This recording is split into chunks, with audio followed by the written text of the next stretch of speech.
Olá! O Partido Comunista Chinês completou 100 anos. O partido governa a China há mais de 7 décadas. Nos anos 70, adotou o capitalismo de Estado. Em 2010, tornou-se a segunda maior economia do mundo e é também o maior parceiro comercial do Brasil. A China é o assunto do mundo político de hoje. Eu vou conversar com o professor de Relações Internacionais da Universidade Estadual da Paraíba, Alexandre César Leite.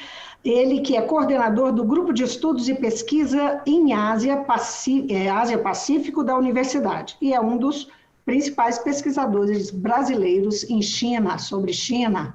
Professor, muito obrigada por atender o Mundo Político, a TV Assembleia.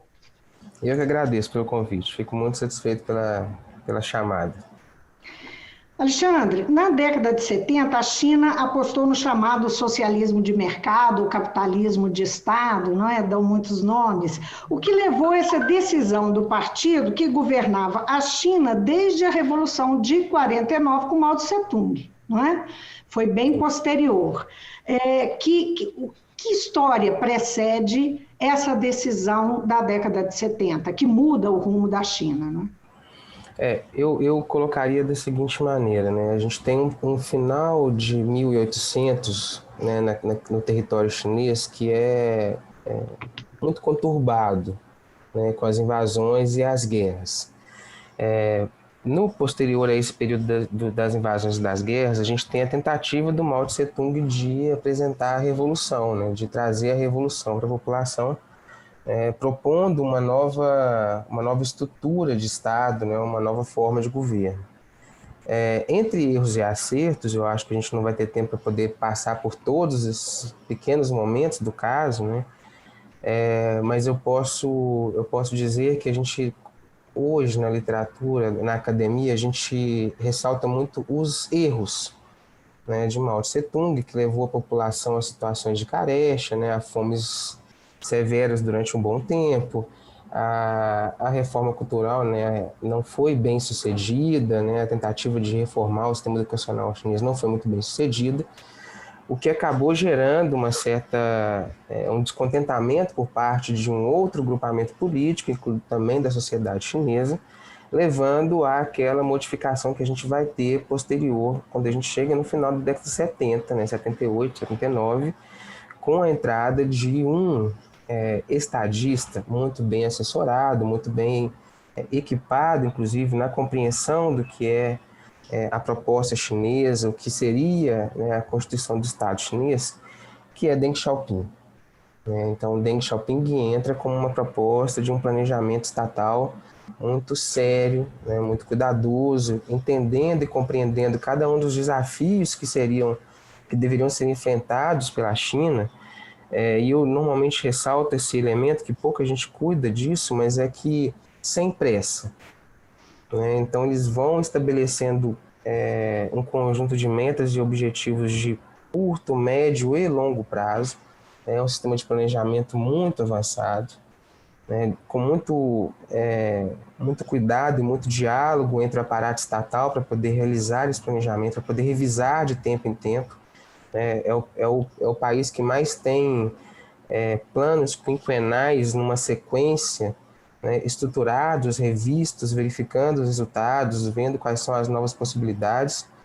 Então eu colocaria muito na conta do Deng Xiaoping essa transição que vem do Mao Tse-tung, né, iniciado em 49, para 78, Deng Xiaoping, para ele começar a dar aquele salto, né, de planejamento, de reforma, que vai começar a criar o embrião dessa China que a gente conhece hoje.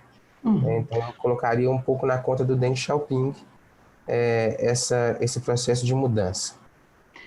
Você falou em diálogo, mas o diálogo que se dá dentro da estrutura de poder, não é? Dentro da estrutura partidária, com certeza.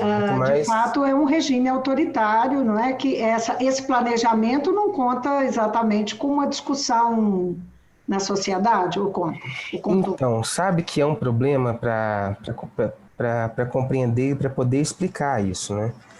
A estrutura do partido, ela é muito distribuída, né? Porque a gente tem a péssima impressão de que o partido está fechado naquele grupamento de 7 pessoas que tomam a decisão final e que depois acaba sendo lançada nas costas da figura da representatividade maior do Estado, né? No caso, a época Deng Xiaoping, hoje o Xi Jinping.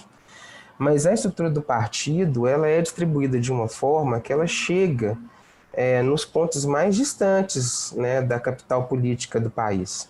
Então a gente tem as distribuições políticas locais, inclusive nos espaços literalmente distantes, na zona rural, aonde há um processo decisório que passa por essa população. Esse processo decisório sobe os níveis até chegar nas regiões, até chegar à cúpula maior do partido. E aí, dentro do partido, são feitas as discussões daquelas demandas, dos interesses, e daquilo que eu diria que existe um choque, mas talvez o termo choque não seja o mais correto, porque o choque dá a impressão de que ele é bruto, sabe? Que ele é forçado, quando na verdade ele não é. O que existe é uma estrutura de planejamento já dada pelo Estado, mas que ela recebe um conjunto grande de insumos de informação desses tentáculos do Estado que estão lá na parte mais baixa. E vem com um processo de votação, subindo essa votação até chegar na cúpula maior do partido, quando é feita a reunião, né, do Partido Comunista Chinês, e discutido, decidido uma política de Estado e, ao mesmo tempo, uma política de governo que ela tenta adaptar, ela tenta adequar essas demandas menores. Então, eu acho que, de vez em quando, a gente aqui simplifica demais, ou a gente corre muito risco de usar termos muito fortes para poder descrever o caso chinês. Então, eu sinceramente, e não é uma defesa, sabe, do modelo político chinês. É uma defesa pelo melhor uso do termo autoritário, que não caberia tanto assim como a gente imagina no caso. De fato, a decisão chega lá em cima, mas quando ela chega lá em cima, ela foi municiada por um conjunto imenso de decisões menores, né, de demandas menores que vão ser levadas em consideração pelo partido. Então a gente pode falar que ela é centralizada na fase final da sua decisão, mas eu não diria um autoritário nesse termo tão forte, tão robusto, porque ele acaba levando a uma má compreensão do que é o sistema da China. E a gente tem a péssima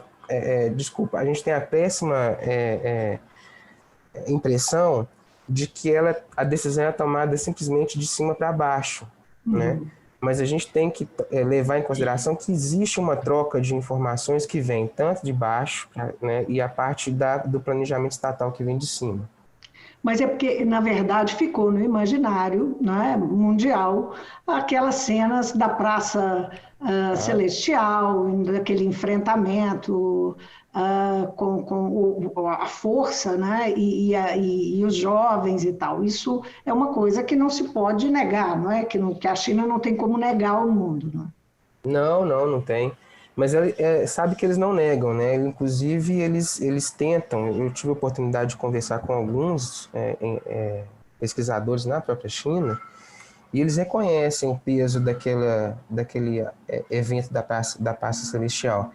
E, inclusive, eles têm uma maturidade para poder reconhecer aqueles eventos mais do que vários países que se denominam democráticos, né? E tem eventos tão cerceadores da opinião, cerceadores da própria apresentação dos interesses, da vontade da população, e eles não são taxados como autoritário. Então, é por isso que eu normalmente falo que a gente tem que tomar muito cuidado, né? A gente tem, por exemplo, no caso brasileiro, a gente teve agora há pouco aqui, próximo da Paraíba, em Recife, uma manifestação contrária ao governo federal, e ela foi reprimida com tiros de bala de borracha, onde a gente teve pessoas feridas a ponto de perder a visão. Elas perderam, o país inteiro assistiu essa triste então, a semelhança é muito próxima, né? É um processo de repressão, são pessoas apresentando posições, e eu não estou nem entrando no julgamento de certo ou errado, nem mesmo da forma, isso é possível ser feito posteriormente, mas ação policial desmensurada, né, e repressiva da mesma maneira, né? Então a gente tem muitos grandes eventos que eu também não estou falando que o nosso caso é um caso autoritário, então é por isso que eu estou flexionando o termo, para que ele não fique um termo muito no sentido pejorativo, sabe? Eu não sou nenhum daqueles pesquisadores que é acrítico à China, muito pelo contrário, eu tenho vários estudos que são bem duros, inclusive os próprios chineses falam que eu faço isso. Mas a terminologia que tem que ser um pouco mais cuidada, sabe?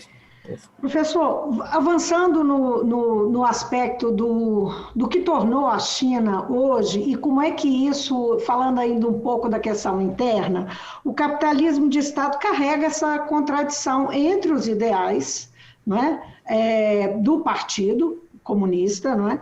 E a prática capitalista, por sua vez, estimula a iniciativa privada, né? Estimula fortemente. Nós sabemos que hoje existe uma elite econômica, uma elite que tem muito dinheiro na China. Como é que a população lida? Você já teve oportunidade de estudar sobre isso? Porque a gente tem também relativa, a informação chega da China de forma parcial, né? Você já teve oportunidade de estudar como é que a população lida com essa dualidade? Então, eu vou voltar lá no partido, tá? Porque essa questão do partido é importante para a gente. Muito do que sustenta, do que dá lastro para o partido, né, nesse longo período, né, exercendo poder na China, ou à frente do Estado chinês, é uma espécie, eu vou usar alguns termos que parecem mais fortes, mas não é uma espécie de contrato social em que o Partido Comunista fez com a população chinesa, de que a população chinesa não passaria por alguns eventos, não passariam não mais, né, pelo menos a partir da vigência desse padrão de funcionamento do Partido Comunista de 78 em diante, que a população não passaria mais as situações que eles consideram como mais graves, né? A mais grave delas é a fome. Matou milhões, né, de pessoas. Milhões. Né? É considerada uma das grandes fomes da história da humanidade. Né?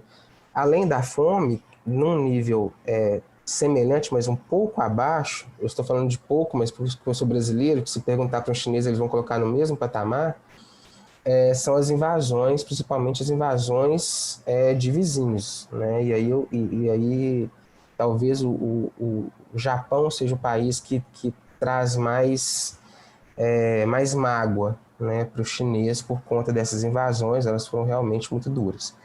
Então, na criação do partido, na formulação da concepção do partido para 78 para frente, existe esse contrato, né? O partido está lá estruturado e o partido vai trabalhar da melhor forma possível para que a população tenha acesso a um conjunto de bens materiais e imateriais que ela não tinha ainda em tempos anteriores, né? E aí o partido vem cumprindo esse contrato de uma maneira muito cuidadosa. É óbvio que isso é gradual, né?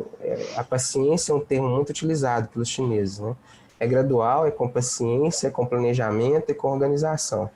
Então a gente não vê hoje mais, a gente tem, a última vez que eu estive na China, ainda existia população chinesa passando fome, e hoje não tem mais população passando fome. Isso foi em 2015, tem 6 anos só.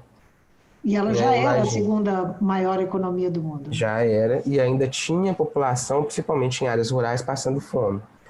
Há pouco tempo atrás, no final do ano passado, foi divulgado um relatório informando que a China tinha tirado toda a sua população, inclusive de áreas rurais, da linha de miséria. Então, eles já tinham renda suficiente para poder, ao menos, se alimentar todos os dias.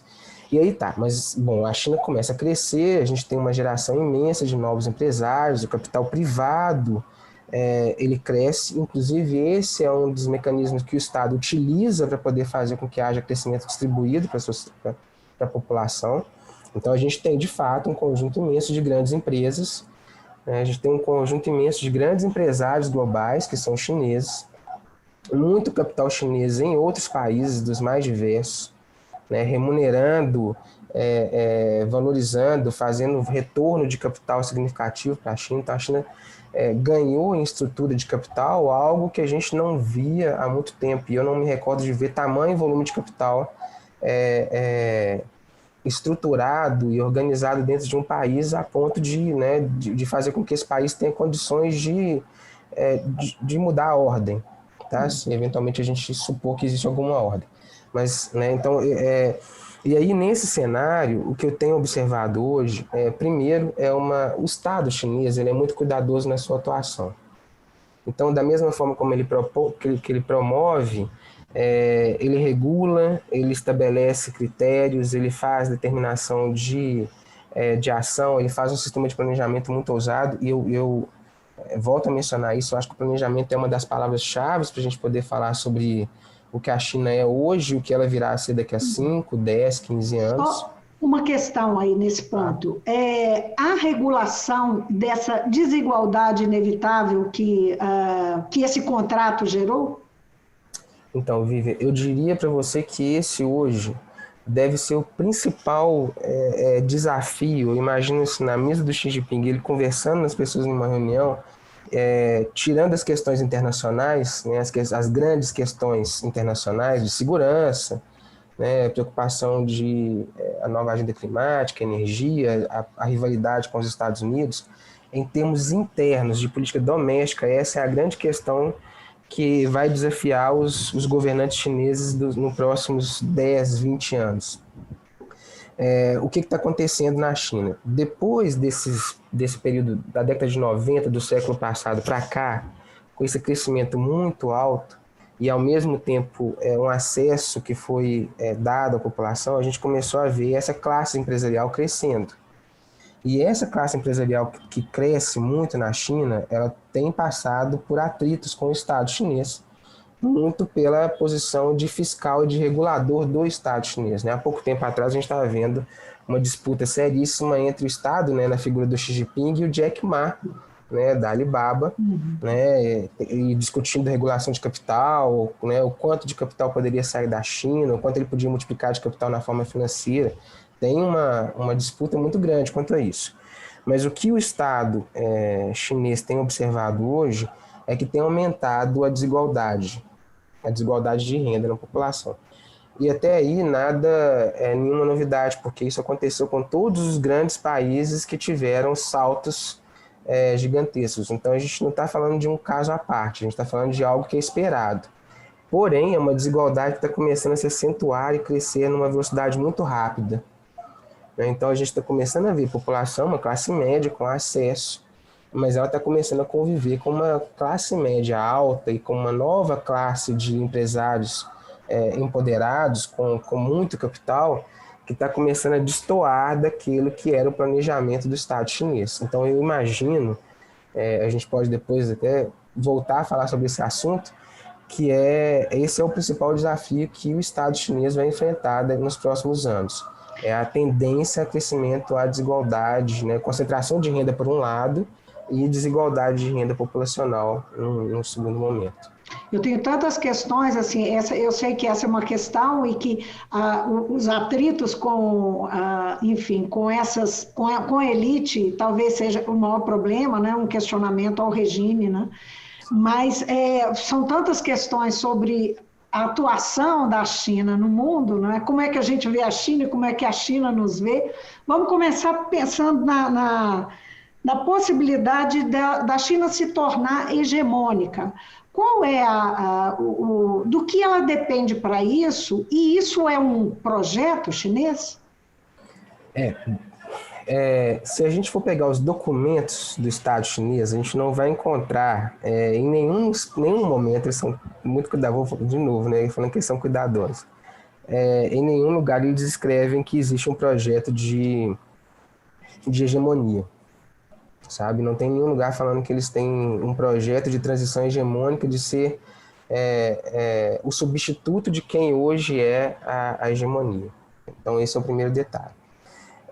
O que eu consigo retirar de tudo que eu tenho de estudo, de documentos que eu já li, é que existe um projeto muito bem organizado de manter uma taxa de crescimento minimamente condizente com o tamanho populacional, né, para poder manter esse contrato que eu tinha falado lá no começo da nossa conversa, de fazer com que a população tenha acesso cada vez maior a bens materiais e imateriais, e que haja um espalhamento do desenvolvimento na China. Porém, seria muito inocente da nossa parte imaginar que isso é feito exclusivamente com o Estado definindo o tipo de crescimento, a forma, né? Não tem mecanismos de controle para poder lidar com tudo isso. Então a gente começa a ver grandes empresas na área de tecnologia, do comércio eletrônico, de produção de produtos da mais diversa gama, que nos permite dizer o seguinte: pelo menos a China vai ser um grande player, né, um grande jogador nesse tabuleiro. Então vamos dizer que a China, por enquanto, ainda não é o rei, mas a China já pode ser considerada uma boa rainha, né, com capacidade de movimentação muito significativa no mundo, né? Dizer quando e se vai substituir, né, então primeiro e se, né, depois o quando, seria eu fazer um exercício de previsão. Eu não me atrevo a fazer esse exercício, mas que existe uma possibilidade muito grande, ela existe, né? E a China está gradualmente reduzindo as fragilidades de uma potencial potência hegemônica, né? Redundância feia, né? Mas acaba saindo. Que é o seguinte: a China tinha muito problema com avanço tecnológico, e ela está fazendo investimentos significativos em avanço tecnológico. A China tinha muito problema com tecnologia de ponta, inclusive em armamentos. E ela tem tem feito esses investimentos e alcançado esses níveis. Então, pode não ser um plano, mas que ela está se capacitando o suficiente para poder, num futuro próximo, né, fazer a substituição, ela está. Como que esse processo de transição vai ocorrer, aí é um outro problema imenso. Né? A questão ambiental é um desafio para ela também? A questão ambiental é um enorme desafio. Né? É um enorme desafio. Eu tive a oportunidade de viver em Pequim no inverno. Eles têm bandeiras, né? Bandeiras de poluição. Eles tinham, pelo menos quando eu estava lá. Então, quando era bandeira vermelha, a gente era recomendado de maneira muito veemente que não saísse de casa, de onde a gente tivesse hospedado, porque é um nível de poluição muito sério. Nível de poluição esse que levou a doenças pulmonares serem os principais problemas do sistema de saúde na China. Né? Pelo uso do carvão.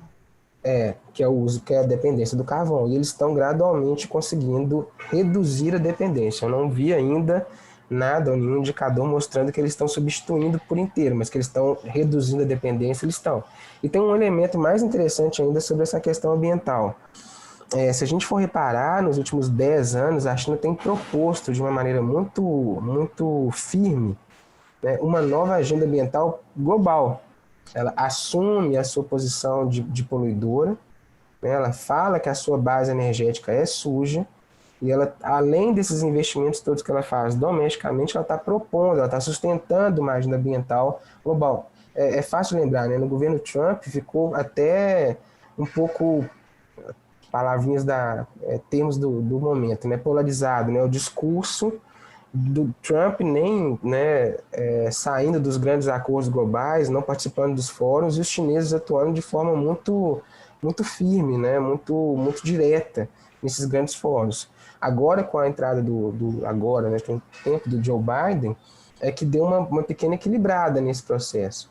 Mas a China estava propondo uma agenda ambiental séria. Né? A gente pode recordar, por exemplo, o caso inclusive no atual governo Bolsonaro, a gente está tendo problema com isso.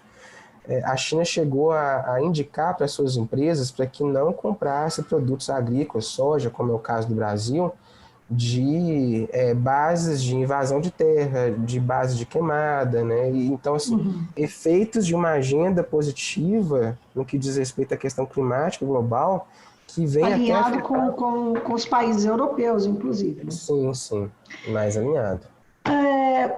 O que o Partido Comunista, que assumiu o comando da China, né, o comando do Estado chinês, em 49, no que ele é diferente, não é? O que ele tem a ver? Não sei se é diferente, mas o que ele tem a ver com o Partido Comunista do líder Xi Jinping, né?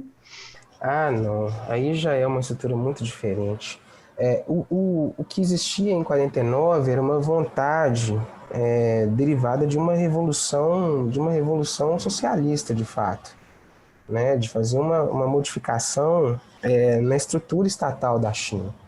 O que a gente encontra hoje em Xi Jinping, e eu vou falar uma coisa, meus amigos que pesquisam China conhecem a minha opinião. A minha percepção sobre o Xi Jinping é o estadista mais preparado que a China já teve desde o Deng Xiaoping, né?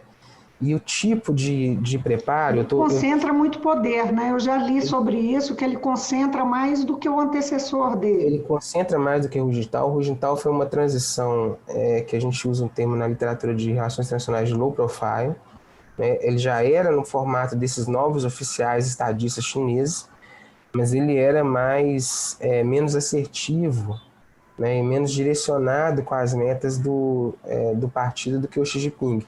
O Xi Jinping ele já herda uma estrutura muito mais preparada e muito mais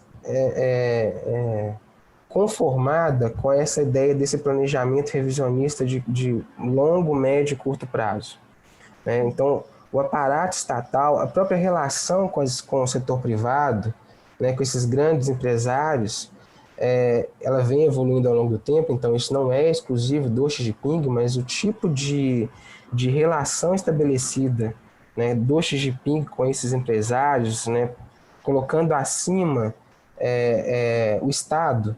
Então, assim, os empresários têm lá os seus interesses, os empresários têm que lucrar, isso é reconhecido, mas eles não podem lucrar acima do interesse do Estado, né?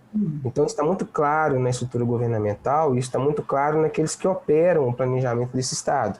É ótimo ter uma grande empresa que atua de forma global. É péssimo ter uma empresa que atua em nível global que vá contrária à proposta do Estado. Então, é uma diferença muito grande, né? Saber conciliar quando possível, e aí começa a vir a parte que a gente fala assim, aí não, é um poder mais centralizador. Quando o Xi Jinping chega e fala o seguinte, olha, eu não quero um crescimento de criptomoedas na China. Ah, vai ter criptomoeda? Vai. Então o Estado vai criar a criptomoeda. E a gente vai ser o gestor da criptomoeda, porque a criptomoeda é um risco. E a nova Rota da Seda? O que ela representa, né? O que esse projeto representa para a inserção da China no mundo, né? Qual que é o alcance disso, né? Parece que é muito ousado, né? Fica parecendo que eu estou usando termos muito fortes, mas eles não são tão fortes assim quando a gente começa a ver os números e ver o que está acontecendo, né? A proposta da nova Rota da Seda é o maior projeto logístico que eu já tive a oportunidade de estudar. Ele é um projeto logístico de envergadura global, né? Ele tem pontos de partida, mas ele se alastra, ele distribui pelo mundo inteiro. Então a gente tem corredores territoriais, a gente tem corredores marítimos. É um nível de intermediação, de negociação com um conjunto tão grande de países, né, inclusive de cessão, né, olha, eu preciso desse território aqui para poder passar um gasoduto, né, ou um conjunto um espaço físico para poder passar as fibras óticas, para poder ter os sinais, ou uma passagem logística marítima. Então, quando a gente fala da nova Rota da Seda, né, o One Belt and Road, eu tenho algumas pessoas na literatura que chamam, né, BRI, né, Belt and Road Initiative. Eu sinceramente, aí, de novo, eu não sou daqueles pesquisadores que faz ódio à China, não, mas é o projeto logístico global de maior envergadura que eu já tive a oportunidade de conhecer, tomando inclusive história muito antiga, né, porque ele está alcançando, ele já atravessou o continente europeu, ele atravessa também uma região muito complexa e de difícil negociação, né, que é a parte baixa da Ásia, atravessando até a África. A África hoje é contemplada por um conjunto imenso de projetos, assim, da mesma coisa o leste asiático, da mesma coisa a parcela dos países da Ásia Central, por onde esses corredores passam. Existe uma iniciativa agora da corrida para o Ártico, então eles estão subindo para tentar pensar em formas logísticas de reduzir custos de transporte, né, o que mostra que a Terra é redonda, né, então eles vão ter que passar por cima, né, eles têm um projeto, eu estava vendo esses dias, um projeto que eles estão considerando Está dizendo, só para entender, você está dizendo onde já chegou, mas a rota da China pretende chegar a todos os cantos do mundo. Ela vai fazer o contorno. Da forma como ela está sendo construída, ela vai fazer o contorno. É o exemplo que eu queria falar. A China tem hoje estruturas portuárias na América Central, né? E óbvio, tem inclusive discussões, né, conspiratórias, né? Ah, não, aquilo ali é para poder fazer frente posteriormente numa eventual situação de conflito com os Estados Unidos, porque de fato é uma grande área de influência dos Estados Unidos. A China tem a justificativa falando que aquilo ali é espaço portuário para logística, porque ela já está fazendo as passagens pelos dois lados, então ela vem pelo Pacífico por trás e está vindo pelo Atlântico, né, passando pelos países, pela a parte da África. É uma estrutura, quando a gente olha, a gente fica impressionado. Chega até a dar medo para ver assim, quando isso tudo estiver funcionando, qual é o tamanho que a China vai chegar. Os Estados Unidos não ficaram um pouco contemplativos diante desse avanço todo, não, nos últimos anos? E que pese aí o discurso do Biden agora, né, tentando, e o discurso mais agressivo do Trump, e agora digamos, uma postura que recupera posições originais do discurso dos Estados Unidos, mas que está disposto ao enfrentamento, não é?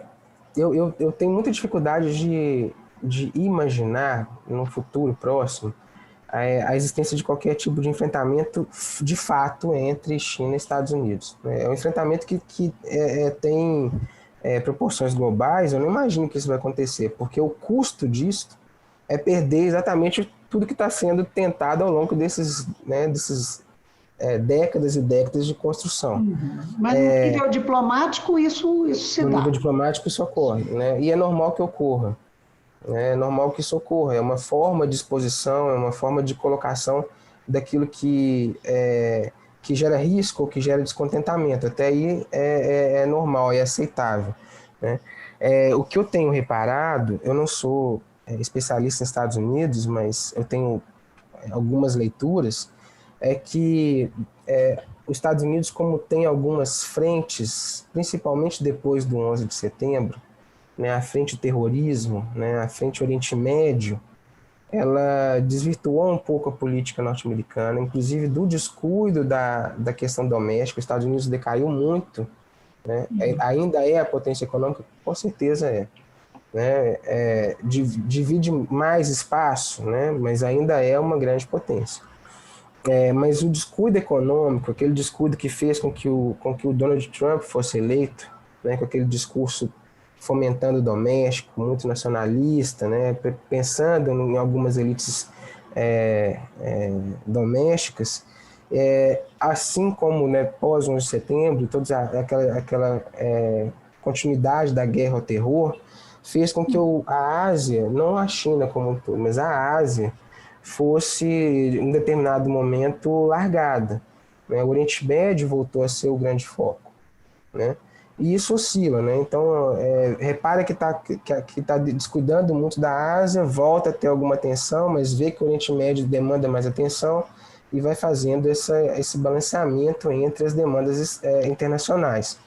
Mas, só para terminar, então o que aconteceu tanto com o Barack Obama, como está acontecendo agora com o Biden, é que meio que chegou um determinado momento em que houve um susto maior, né? Tanto que no Barack Obama houve a criação de uma política chamada pivô para a Ásia, né? E agora é voltar mesmo a cuidar um pouco mais daquela região, porque a China estava, né, começando a abraçar a região da Ásia como um todo.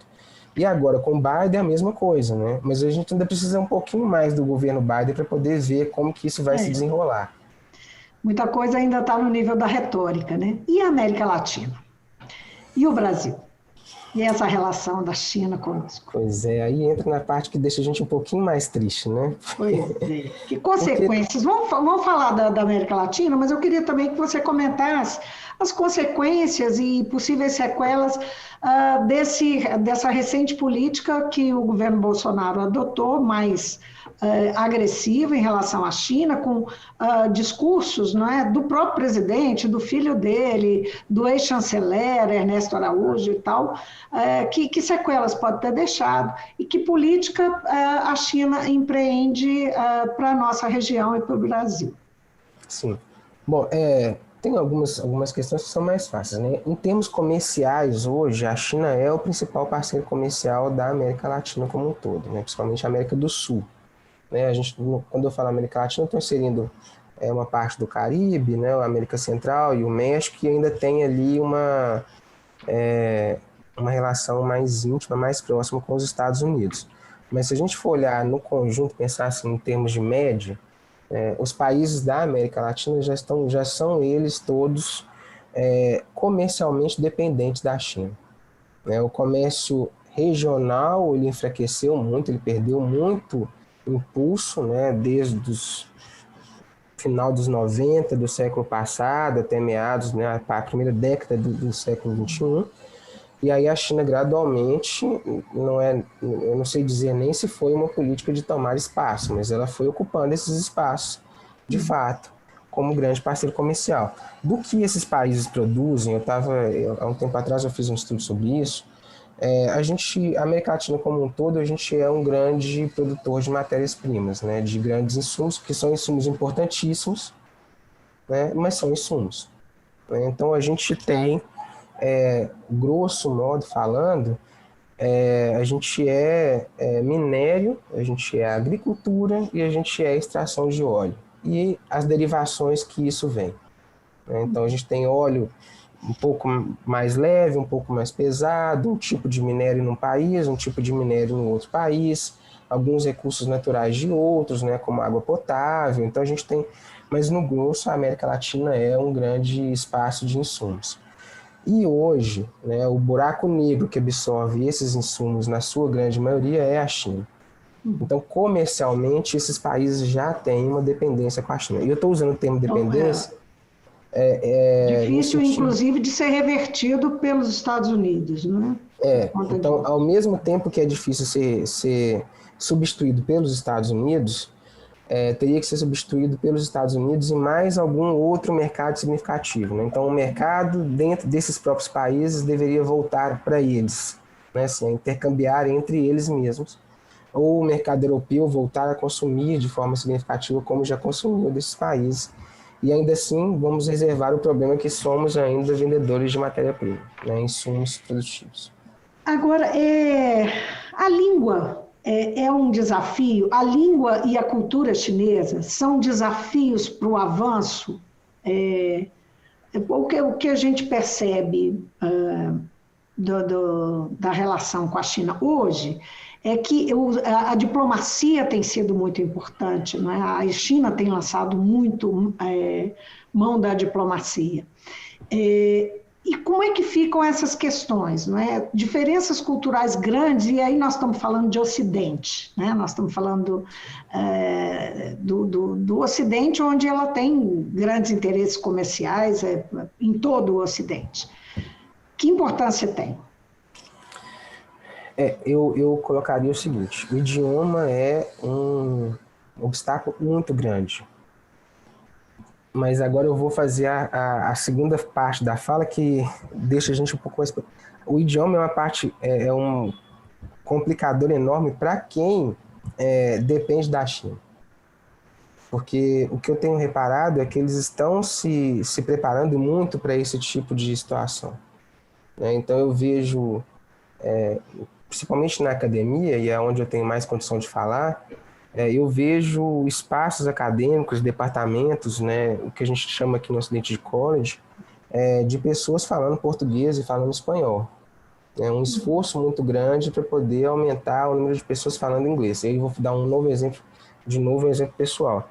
Em 2014 eu tive lá e eu tive dificuldade de interlocução com alguns espaços acadêmicos porque eu falava em inglês e as pessoas falavam em mandarim, e eu tinha meu mandarim, né, ainda para uma criança de 2 anos.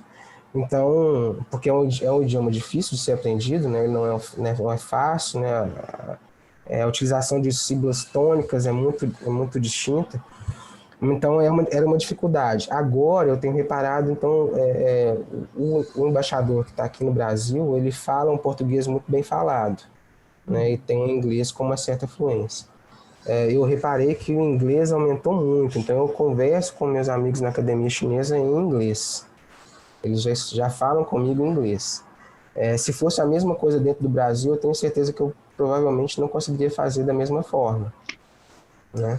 E a O cultura, né? discurso, sim, E a desculpa, questão pode cultural, completar. não é rápido. A questão cultural, eu acho que é mais um processo de aprendizado, né? A gente está vivendo num padrão, num sistema de intercomunicação, né, de interligação global hoje, que num espaço de tempo muito curto a gente consegue aprender e adaptar a parte cultural. O idioma eu acho que ele é mais complicado, né? Eu acho o aprendizado do mandarim requer mais dedicação, vamos dizer assim. Imagino. Alexandre, o discurso anticomunista da Guerra Fria, ele construiu uma imagem da China para o mundo associada ao mal, né? Eu me lembro disso, eu sou testemunha, eu era criança, a China era alguma coisa que metia medo e que era para se temer, né? O que sobreviveu dessa percepção? De forma real, de forma mais ampla, né? Nos países, especialmente nos países que tiveram uma forte influência, como nossa, uma forte influência dos Estados Unidos e da ação da Guerra Fria, né? Assim, para ser bem sincero, eu acho que isso hoje já foi retirado do imaginário de grande parte das pessoas. O discurso a construção da maldade, né, o que a gente chama, né, eixos do mal, né, tem esses termos que a O gente eixo usa do muito. mal. Normalmente eles são atribuídos a uma distinção, uma diferença muito gritante, ou quando a gente quer fazer com que aquilo seja diferente, né? Então é fácil lembrar, né, depois desse período lá do comunismo, né, que esses países comunistas todos, né, a gente está falando de China, mas a gente pode falar de Cuba, recebia o mesmo tipo de tonificação, inclusive recebe hoje ainda, né? As pessoas mal conhecem o que é Cuba e ainda continuam usando o mesmo tipo de artifício. Já teve o tempo da Coreia do Norte, já teve o tempo de vários países. Assim como teve o tempo de países do Oriente Médio, né? A gente usou durante muito tempo, né, eixo do mal para países do Oriente Médio, por conta da promoção do terrorismo. Eventualmente não era nem o Estado, em determinados casos era de fato o Estado, mas em outros casos nem era o Estado propriamente dito. Então, essa formulação de um discurso que atribui uma característica negativa, ela é muito mais no sentido de segregar, de distanciar, de dizer que aquilo é ruim, sem necessariamente que as pessoas tenham capacidade ou até mesmo vontade de conhecer aquilo. Então, eu diria hoje, de uma forma muito fácil, pode parecer até simplista, que esse discurso ele não existe mais hoje. E existe a tentativa inclusive, de reavivar ele em algum momento, de refazer isso. A gente viu A isso há pouco tempo extrema-direita atrás. tenta usar isso, né?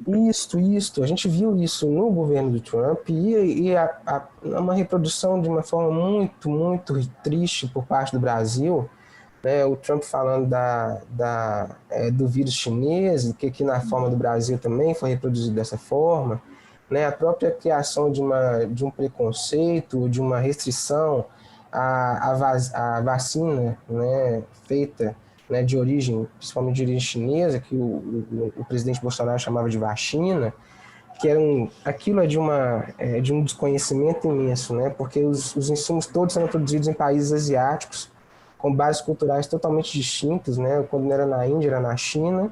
Inclusive, até mesmo o laboratório da Índia importava parte dos insumos chineses.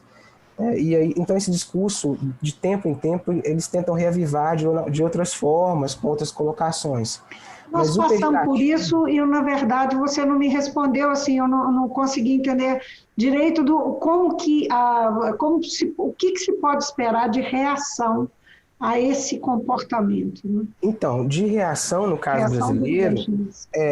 a gente já teve algumas reações, né? Então a gente não, eu não esperaria, eu não vejo o nível de pragmatismo do Estado chinês a tamanha que até para poder fazer algum tipo de retaliação, a gente não vai ver que tem retaliação, né? E vai haver sempre Nunca vai uma. ser, nunca vão admitir que o atraso dos insumos Até de porque em vacina alguns tinham a momentos ver isso pode. com Mas a veja, retaliação. a justificativa ela pode ser muito bem dada e a gente nem tem como questionar. A última que foi dada foi a seguinte, inclusive foi dada semelhantemente pela Índia. Olha, eu não estou podendo entregar insumos porque eu estou voltando a produção para a minha população. Isso é uma população de bilhão. Né? Eu estou falando de 1 bilhão e algum montante de pessoas. Não dá para E como é que eu... questionar, né? Não, porque é o interesse doméstico à frente do interesse externo, e nesse caso o estadista tem a obrigatoriedade de tomar o partido interno, né? Voltar para os casos internos. Mas voltando para o caso do Brasil, a gente já teve problemas com isso. Né? A gente teve muito problema que deve ter dado, eu imagino, alguns amigos me contam, principalmente para a ministra da Agricultura, que tinha que ficar constantemente visitando a embaixada chinesa para pedir desculpas, né, sobre aquilo que era falado no Brasil, para não prejudicar esse setor do agronegócio brasileiro, que é imenso e que sustenta, inclusive, a base governamental, né, é um problema sério de má gestão do atual governo, quando existiam as falas dizendo que a China era isso, que a vacina da China não servia, ou que o vírus era chinês, ou que a China não estava... E aí os indicadores, e esse aí já não é mais nem no discurso, é na ação. Quando a gente pega o que a China fez durante esse período da pandemia, a China fez muita coisa para muitos países. Né? Globalmente falando, a China atuou de forma muito séria. Né? Não digo que seja principal, também, né, tem uma parte de responsabilidade, porque num primeiro momento as informações, né, notam que o vírus já tinha passado lá. Eu li há pouco tempo atrás um relatório dizendo que esse vírus já existia, né, o vírus já era conhecido, mas ele não rodava. Mas então, comercialmente no Brasil, por exemplo, no que diz respeito a agrícolas, eu vou citar aqui facilmente pelo menos 2 culturas. Soja e milho, que é o grosso da produção brasileira, chegou a correr muito risco com as falas do presidente e dos filhos e do Ernesto Araújo. Né? Mas toda vez que existia algum tipo, demorou a entrega dos insumos. Pô, mas demorou porque eu estou fazendo a minha vacina. Né? E aí como é que eu vou dizer que isso é uma retaliação clara, óbvia ao que foi falado? O que a gente viu muito foram as falas do embaixador. Né, que ele respondia exatamente no mesmo dia tudo que era falado, inclusive colocava dados, informava que a China era um dos grandes investidores no Brasil, das relações comerciais, que, né, infelizmente ele não estava errado, né? Infelizmente porque a gente fica muito dependente. Só para a gente encerrar, Claro. porque o nosso tempo já se esgotou, mas a conversa está tão boa. Em 2 palavrinhas, como é que nós falamos de como o mundo aqui olha para a China, né, tentando entender, como é que a China olha para o nosso mundo dito, o Ocidente dito democrático? Sabe que eu não saberia dizer assim de maneira tão direta. Eu acho que a China tem observado experiências interessantes de desenvolvimento para além do território deles. Né? E eles entendem que essas experiências são positivas e aprendem com elas. Né? E ao mesmo tempo, isso agora sim é questão documental. Né? Eles já falaram isso há tempos atrás, que o objetivo deles é o desenvolvimento, é espalhar o desenvolvimento, né? Levar o desenvolvimento ao maior número de nações possível.